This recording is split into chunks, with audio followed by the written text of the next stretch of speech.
Hello and welcome to another video. So today we're taking a look at an Amulet Haven deck. Amulet Haven is a deck that I'm not super familiar with normally. I don't play a lot of it.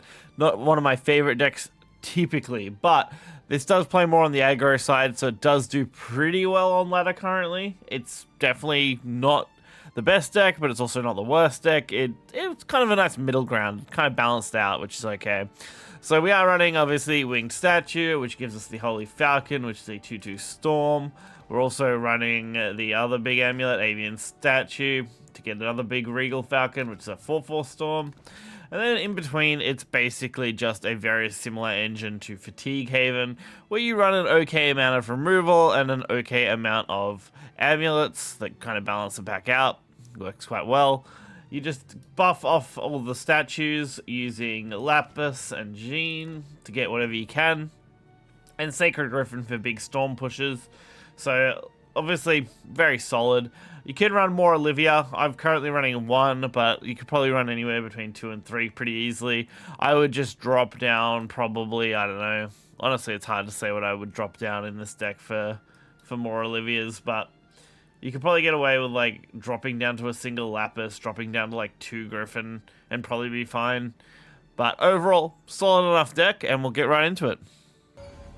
So, the first match here we have is against Runecraft. It's a pretty straightforward deck to play. It's basically just try and drop things on curve for the most part.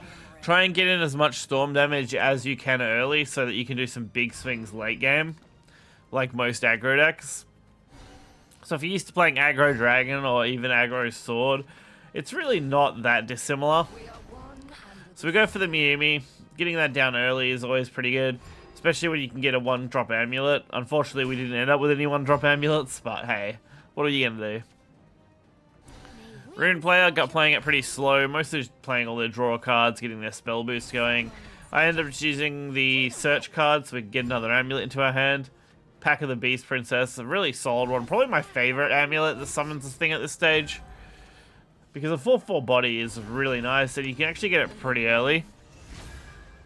So we go Super Evolve on the Miyuri. It does have Aura, so it can't be targeted by cards.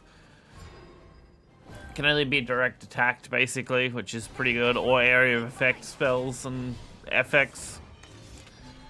So Greya gets here. It's a pretty good answer to my board.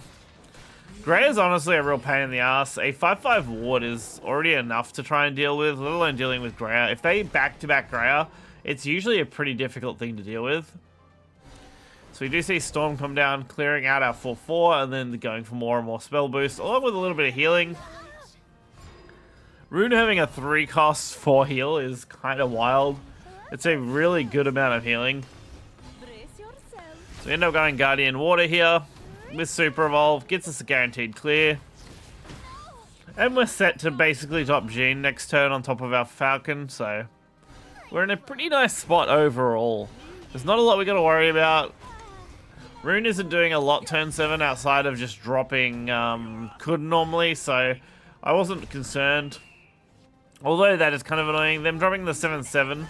I decided to instead just drop Olivia here, go for that Super Evolve play, since I can Super Evolve the Falcon and drop a 2-drop. And then we can just also hold the play point, which is kind of nice. So we still get a good chunk of damage in, and we also just set our board up. Then we're going for the Foresight and finding Kun. Having the Kun drop on the board isn't really a problem, since again, we have the Jane we can drop, which will do a good amount of clear. It's really the one, like, super solid counter to Kun is Jane. So this does exactly 6 damage, and Kun's whole board caps out at 6 damage. And 6 health. So they go for the Blaze Destroyer with Foresight. Again, not really a problem so far. Unfortunately, Looking Smart is random follower destruction, so that does hit us. But we can clear this entire board pretty much for free here. The only real problem we've got to worry about is when they drop their final big kill, Cocytus. If they have a Cocytus, then we were pretty much in trouble, but it looks like they don't. Being down to 1 card in hand means the Cocytus play is basically super unlikely. But it didn't end up mattering. We end up finding the Griffin play. We end up getting there, finding our 8 damage that we needed, and hitting the face for the lethal. All burnt out. Next up, we're playing against Portalcraft.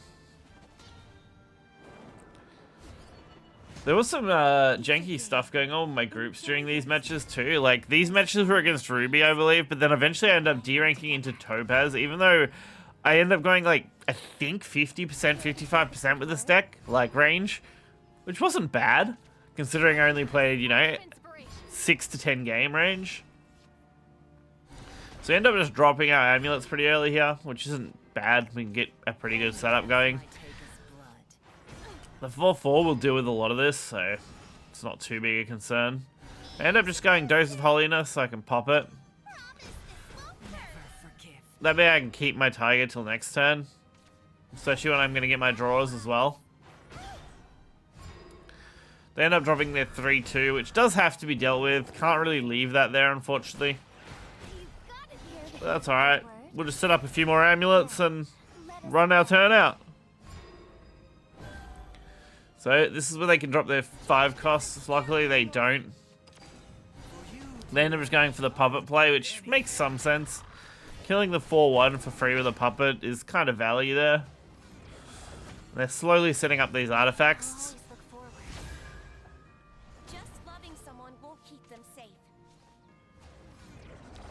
Okay, they end up going for the striker.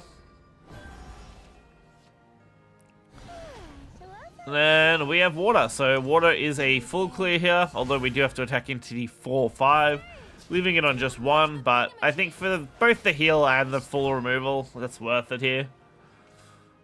And then we have Unholy Vessel as our follow-up on 6 if we need it, which looks like it could be a pretty solid play. Especially when there's not a lot else we want to do unless we get lucky with a draw. Although, honestly, Phil isn't bad either. Lionheart could just drop the board and wipe. But I do end up making the Unholy Vessel play. We get the full clear. Especially since we ended up with 2 anyway, so we're not really losing much by just playing it. They do end up just dropping more and more of these little cards to board, filling their hand with as many of these artifacts as they can. So I try and just set up my removal cards, get things going here. We have 2 damage that we can send to face. We have the Jeans in the back line, along with the Unholy, so it's just a matter of getting through this next turn or 2. Trying to get as much little chip damage in as I can. Unfortunately, Cannon will full clear pretty easily. They generated a heap of artifacts, so there's not a lot we can do. And our next couple of turns are kind of mediocre. There's not a lot here that's of any value. So I just kind of send as much to the board as I can. And just try and buff stuff so that it's harder to kill with artifact. So they go Bullet from Beyond, plus Kitty Cat, which is a full clear pretty easily. Or they can also just fuse off to kill me, leaving up their cat, which is probably a better move overall. It's definitely what they should do. We end up with getting Unholy Vessel and Water, which Unholy Vessel is probably the way to go. They were our 2 good options. We could stand to take this little bit of damage, because even with Masterwork here, they're only doing 16 damage out of 19 health, so we're pretty okay. We're not in a bad spot. We have both our artifacts going off this turn. I can make an Unholy Super Evolution play, so we get to keep the Holy Falcon and we get to Super Evolve. And then we can also buff both of these as Jane, which gets us a really nice amount of damage. Unfortunately, we don't get any healing, so this does put us at risk of just being full cleared. But fortunately, with the Jane being 6 health, does keep us out of range of like a second Masterwork play. The only real issue would be if they went for a double beta play, but since they'd already used the Masterwork, the odds of them having 2 beta was pretty low. And they end up conceding, realizing they can't deal with my board. And last but not least, we have a match against Dragon. So this is about where I got deranked into Topaz, which, like I said, was very weird. Like, you'd think with over a 50% win rate, you wouldn't get dropped down, but hey, I don't really understand how that matchmaking works, and it's not really super consistent these days. So we end up just dropping our 1-drop again. Anytime you can get that 1-drop amulet on turn 1, really good value. This does end up being an aggro dragon, which puts us in basically a clock here. We have to do as much as we can before they can do as much as they can. And seeing the Odohime early, not really what I want. Luckily, I do just get to engage, drop our 4/4 down, strike the face with whatever we can next turn. Alright, so they end up just dropping all their fans and stuff. Not really a threat at all. We do have a chance now just to do 4 damage to the face, which is big value, while setting up some extra amulets as well. And they're going for their own Fill. Fill's a very popular neutral removal card, so I'm never surprised to see it in a deck. Turn 5, we don't really have too much we can do, which is a little unfortunate, but hey. At least with Angelic, we can lower the cost on dose, full clear, well not full clear, but majority clear the board. Just continue to try and get things set up. We've got our double draw coming next turn. We have the opportunity to summon these Falcons if we want. And with that 5/5 damage, I'm kind of thinking about Unholy now.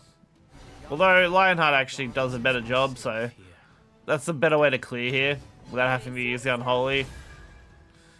It also lets us just set up Darkhaven, which is kind of nice, and get another 5 damage to the face. Putting him on just 11 health. Which again, not a bad spot considering we're going into turn 7 next turn. And for our turn 8, we actually are going to have one of these amulets be proccable. So we can just go Water Super Evo. That does full clear. We get another couple of damage to the face. Well, 3 damage, technically, because we get the Super Evolve point damage as well. Along with our 3 heal, which is really good. Now, if I had done that properly, I probably should have played Darkhaven onto the bird first, done an extra damage. That would have put him on 7. But that's enough. They decided, hey, I can't deal with that, and concede the game anyway. So you'll end up seeing that a lot with these kind of decks. Anytime you're playing an aggro deck, endgame concedes are pretty common. People will just concede once they realize, hey, I'm dead on board, which, I mean, is pretty normal. Why would they bother trying to play out a game that they know they've lost at that point, since they can't do anything about it? So it's not too bad. I think it still gives a really good showcase of the deck. After all, we had lethal on board, or it would have been no different if they just passed their turn and we attacked him in the face. So honestly, really solid deck. Does a really nice job. I picked up a few extra wins here and there. A lot of them were really quick wins too, which is nice. They never got dragged out too much. Jane is definitely like the MVP of the deck. You want to be able to drop it when you've got Avian Statue going off or Winged Statue going off, just to get those guaranteed buff damage procs along with full clears, so works out quite nicely. And hopefully you guys enjoyed this video. You'll find the deck list in the description below, and until next time guys, I'll see you then.